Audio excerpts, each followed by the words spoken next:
Surtout, revenons encore à cet idéal que poursuit l'auteur Shinji Kule, parce qu'il aimerait bien comprendre le comportement de l'homme qu'il met en exergue à travers l'histoire de Monsieur Ndam.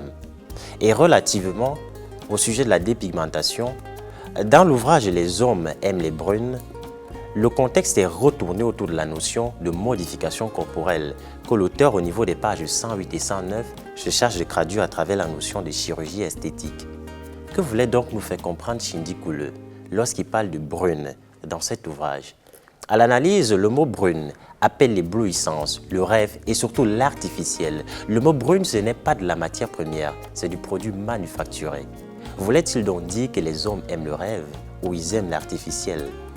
C'est une question qui émane de ma lecture personnelle à moi. Et peut-être elle ne tient pas son pesant en ce moment. Toutefois, le sujet de la dépigmentation qui est mis en exergue dans cette émission mérite une attention particulière au vu de la lecture. À travers Shinji Kule et l'ouvrage Les hommes aiment les brunes, le sujet nous amène à comprendre très simplement la nature ondoyante de l'homme qui, voulant s'affirmer au sein de la société, se doit quelquefois de mettre en marge sa personne pour ne demeurer en réalité qu'un personnage. Mais Marielle, je m'attendais à ce que le livre nous dise exactement pourquoi est-ce que les hommes s'intéressent aux femmes, aux femmes brunes. Oui, j'ai bien voulu prévenir les téléspectateurs il y avait un piège. Mais on peut également lire un peu des pigmentations dans les propos de Chrissy Hassani, précisément dans cet ouvrage.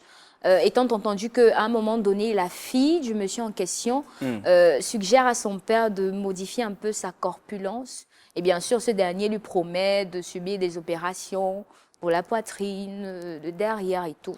Oui, Marielle, toi qui es une femme, dis-nous pourquoi est-ce que la dépigmentation reste un objet de concurrence chez les femmes? Bon, ça reste un objet de concurrence. Pourquoi? Ça, je l'ai déjà dit, je ne vais pas manquer de le dire. Oui. Quand on a la peau claire, on a certains privilèges, surtout dans la société africaine. Je suis désolée de l'appuyer ainsi. Mais ceux-là qui ont la peau noire ou alors sombre sont toujours, et qui ne prennent pas soin de cette peau-là, sont toujours minorisés dans la société. Du coup, toi qui as la peau claire, on se dit, oui, tu es what, entre guillemets, comme on dit au Cameroun. Du coup, tu prends le temps de soigner ton corps. Oui. Et lorsque tu arrives dans un milieu, on ne peut ici appliquer la préséance de ta peau qui tient lieu de cette peau claire-là, pour ainsi se référencer à la peau blanche que nous envions toujours. On s'échine alors se procurer ces produits qui coûtent énormément cher et dans l'ignorance de ses effets, bien sûr, on les utilise quand même. Marielle Abaté, prenons la séquence à People. C'est vrai que Joanna Numba n'est pas là, mais elle t'a demandé personnellement de donner quelques informations comme ça sur les stars qui se sont dépigmentées la peau. Quelques stars qui ont fait le buzz, Joanna Numba, elle va nous les recenser, surtout je ne sais pas si c'est en termes de dépigmentation, parce qu'il y en a. C'est vrai qu'elle n'est pas là, hein. Elle t'a demandé de faire ça personnellement, en quelques temps, en quelques minutes.